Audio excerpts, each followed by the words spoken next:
Bapak Ibu jemaah sekalian yang dirahmati Allah, hadirin hadirat rahimakumullah, para pecinta dan perindu Rasulullah, para pecinta dan perindu kemuliaan, yang mudah-mudahan rasa cinta dan rindu yang ada di dalam hati kita, baik kepada Allah, baik kepada Rasulullah, maupun baik kepada majlis-majlis kemuliaan seperti malam hari ini, terus ditetapkan dalam hati kita oleh Allah.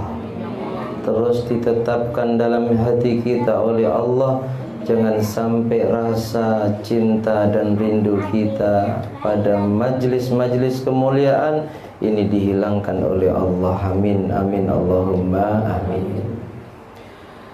Beliau Al-Imam Muhammad bin Idris Asy-Syafi'i di dalam kitab An-Ni'matul Kubra karya beliau Al-Imam Ibnu Hajar Al-Haytami itu mengatakan, man jama'a li maulidin Nabi sallallahu alaihi wasallam ikhwanan wa hayya'a ta'aman wa ahla makanan wa amila ihsanan wa syara sababan liqiraatihi ba'asahu Allahu yawmal qiyamah ma'as siddiqin wasyuhada wassalihin wa yakunu fi jannatin na'im. Yang artinya barang siapa yang mengumpulkan teman-temannya, mengundang saudara-saudaranya, wahayya ta'aman, menyediakan makanan untuk mereka yang dikumpulkan dan diundang, wa ahla makanan, tempatnya dipersiapkan sebaik mungkin, bersih, tidak harus mewah. Ahla makanan, diperbaiki tempat untuk mengumpulkan mereka. Wa amila ihsanan, dan berbuat baik kepada mereka yang diundang, ditegur sapa yang baik. Dikumpulkan untuk apa? Dikumpulkan untuk dibacakan pada perkumpulan tersebut qiraati maulidin Nabi sallallahu alaihi wasallam,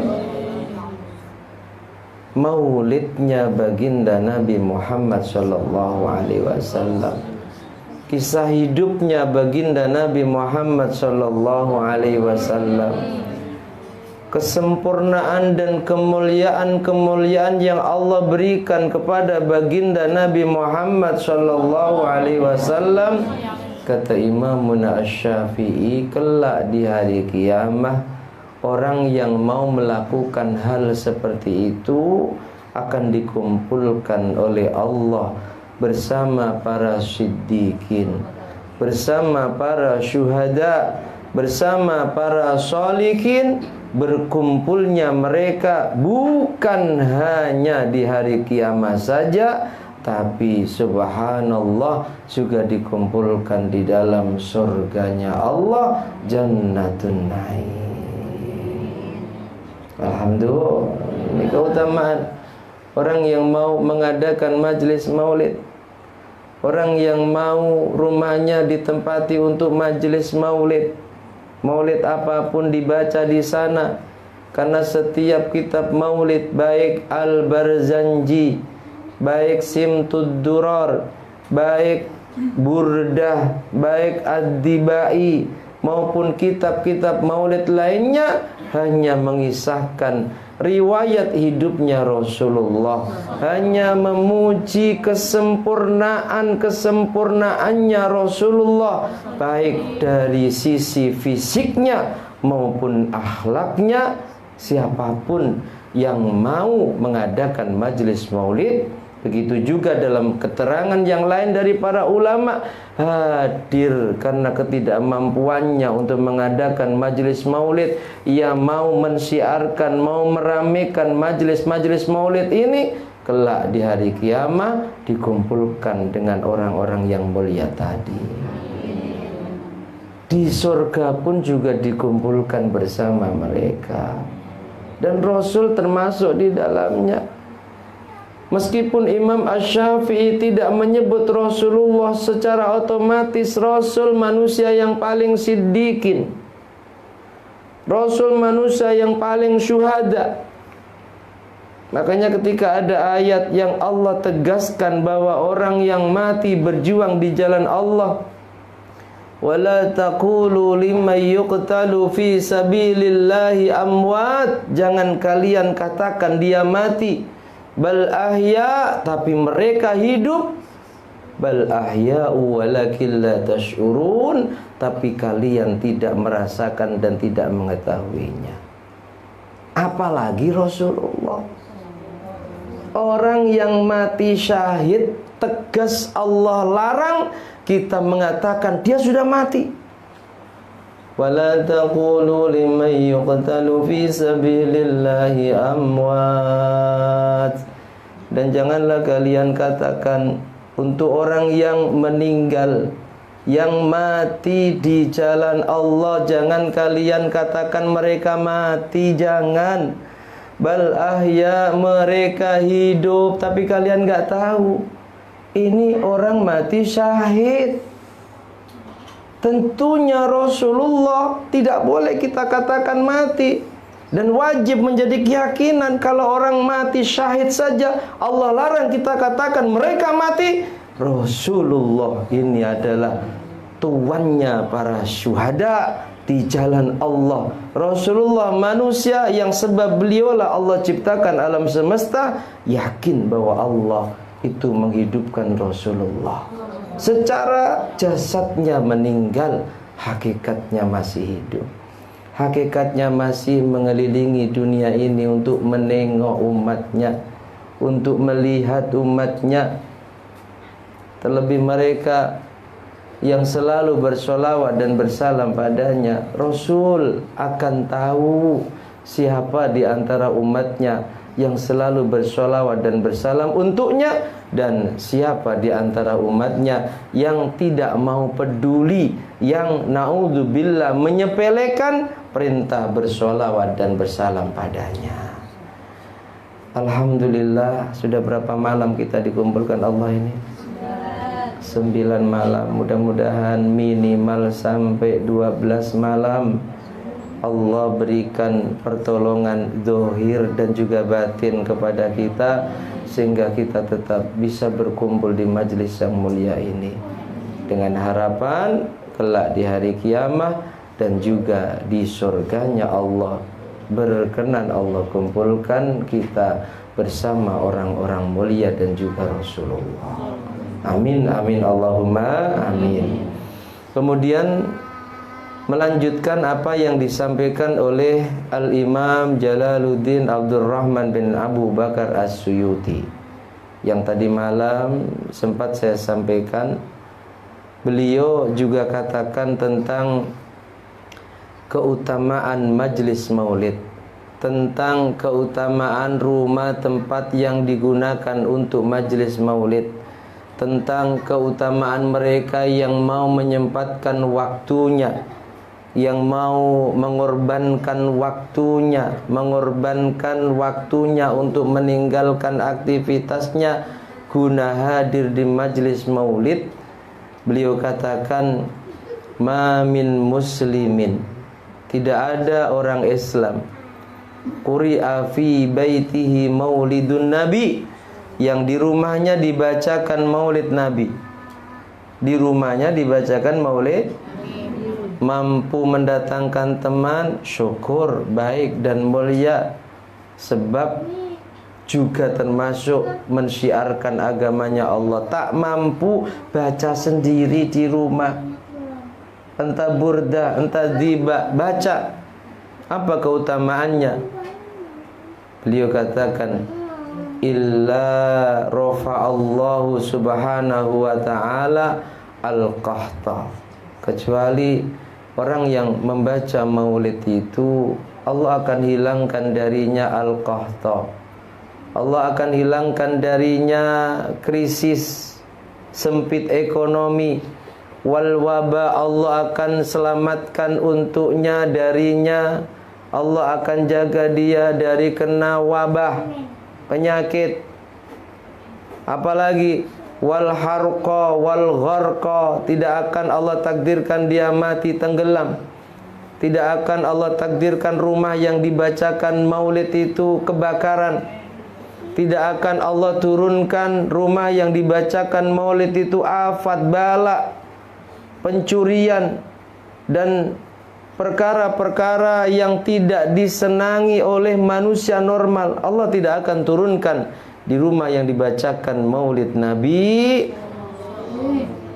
Fa'idha mata, dan ketika orang itu meninggal, ahli membaca maulid itu meninggal, apa kata Imam As-Suyuti? Awwanallahu alaihi jawaba munkar wa nakir.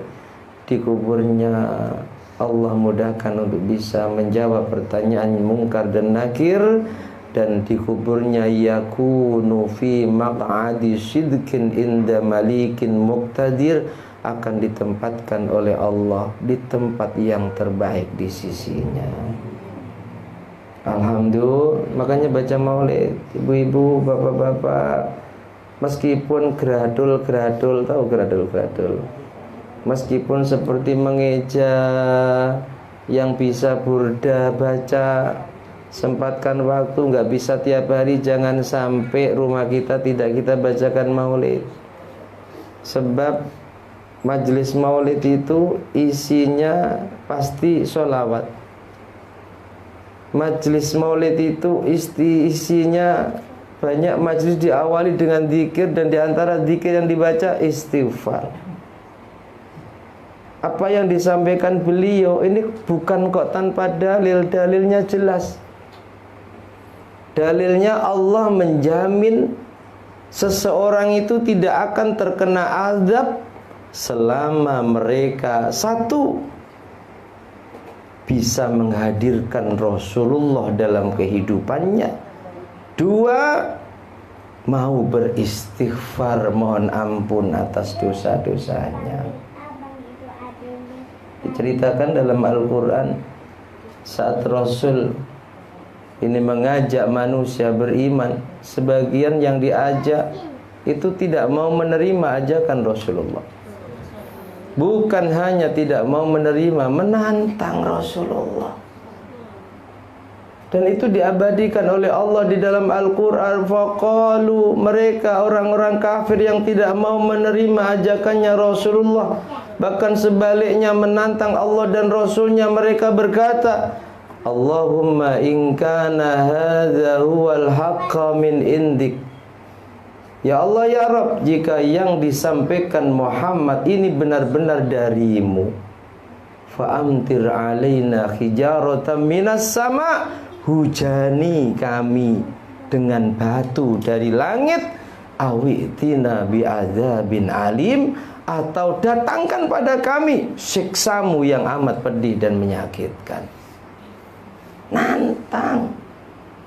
Insya Allah sendablek-dableknya kita. Apa sendablek-dableknya kita itu? Ya dablek. Apa bahasanya? Senakal-nakalnya kita, seahli maksiatnya kita, kita tidak pernah menantang Allah. Dan semoga selama hidup kita sampai akhir hayat kita, kita tidak pernah menantang Allah. Ini karena kekufurannya, tidak percaya bahwa yang disampaikan Rasulullah itu dari Allah, itu adalah karangannya Muhammad, nantang Allah. Kalau memang benar, hujani kami batu dari langit ya Rabb, atau kalau tidak engkau hujani kami dengan batu dari langit, beri azab kepada kami dengan azab yang sangat pedih dan menyakitkan. Nantang. Apakah Allah layani tantangannya? Tidak. Apakah Allah hujani mereka dengan batu dari langit? Tidak. Tidak mampukah Allah untuk menghujani mereka dengan batu dari langit? Amat sangat mampu. Apakah Allah berikan azab selain hujan batu sebagaimana tantangan mereka? Tidak. Apa permasalahannya? Allah jelaskan pada ayat berikutnya, wa ma kana Allahu liyu'adzibahum wa anta fihim wa ma kana Allahu mu'adzibahum wa hum yastaghfirun. Wa ma kana Allahu liyu'adzibahum, tidak akan Allah azab mereka, sungguh Allah tidak akan azab mereka, wa anta fihim, selama engkau wahai Muhammad ada di antara mereka. Dulu Rasul masih hidup. Rasul hidup bukan hanya dengan orang-orang yang beriman atas ajakannya, tapi juga Rasul hidup di tengah-tengah masyarakat dengan berbagai macam akidah dan keyakinannya. Mereka ada yang benci Rasulullah, mereka ada yang memusuhi Rasulullah, bahkan sampai menantang Allah dan Rasulnya. Kenapa Allah tidak azab mereka? Karena masih ada Rasul di sana dulu. Nah, kita hidup 14 abad kemudian, Rasul sudah meninggal lama. Bagaimana cara agar Rasul selalu bersama kita sehingga Allah tidak mungkin mengazab kita? Azab bisa berupa sempit ekonomi, azab bisa berupa penyakit yang tak kunjung sembuh, azab bisa berupa punya banyak permasalahan yang tak kunjung selesai. Macam-macam azab itu. Kita akan diselamatkan dari azab-azab tersebut jika bisa menghadirkan Rasulullah di tengah kehidupan kita. Bagaimana caranya? Ulama menjelaskan, perbanyak sholawat dan salam padanya. Karena saat kita bersolawat dan bersalam kepada Rasulullah, didengar, disampaikan solawat dan salam kita, sehingga Rasul akan hadir dalam kehidupan kita. Dan yang kedua, wa ma kana Allahu mu'adzibahum wa hum yastaghfirun. Sungguh meskipun mereka menantang Allah seperti itu, meskipun mereka menantang Allah sampai sebegitu rupanya, tidak Allah layani. Padahal Allah amat sangat mampu jika hanya membinasakan mereka dalam hitungan detik. Allah tidak terima tantangan mereka, Allah tidak kabulkan permintaan agar mereka diazab, sebab masih ada Rasulullah di sana, sebab masih ada orang-orang yang beriman di sekitar mereka yang mau mohon ampun atas dosa-dosanya. Jadi apa yang disampaikan Imam As-Suyuti di antara dalilnya itu, mengapa sampai beliau berani menjamin orang yang mengadakan majelis maulid ini akan selamat dari krisis, selamat dari penyakit, selamat dari wabah, selamat dari kesusahan, selamat dari pencurian, karena itu semua azab. Dan ketika sebuah tempat, entah rumah atau tempat lainnya, di situ diperbanyak membaca sholawat dan salam kepada Rasulullah, maka Rasul hadir di tempat itu. Jaminan Allah, selama ada Rasulullah tidak akan diazab orang-orang yang ada di sekitarnya. Alhamdulillah. Makanya terus, ayo bismillah. Kita belum tentu tahun depan berjumpa dengan bulan lahirnya Rasulullah. Betul? Ada yang berani menjamin tahun depan masih hidup? Tak ada. Kalau kita sadar, tidak ada yang berani menjamin bahwa kita akan bisa berjumpa dengan bulan lahirnya Rasulullah. Mumpung Allah beri kesempatan kita berjumpa dengannya, maksimalkan untuk meningkatkan rasa cinta kita kepada Rasulullah, di antaranya dengan memperbanyak membaca sholawat dan salam kepadanya. Dan tidak ada majlis di mana di majlis itu banyak orang bersolawat dan bersalam kepada Rasulullah kecuali majlis maulidin Nabi Muhammad SAW. Mudah-mudahan selalu hadirnya kita di majlis maulid ini menjadi sebab Allah selamatkan kita semua. Allah selamatkan orang-orang tercinta dan terkasih kita dari semua bala, bencana, penyakit, wabah, dan azab yang Allah turunkan di dunia ini. dan juga dari murka serta azabnya kelak di akhirat. Amin amin Allahumma amin. Demikian semoga bermanfaat. Wallahu a'lam bishawab. Al-Fatihah.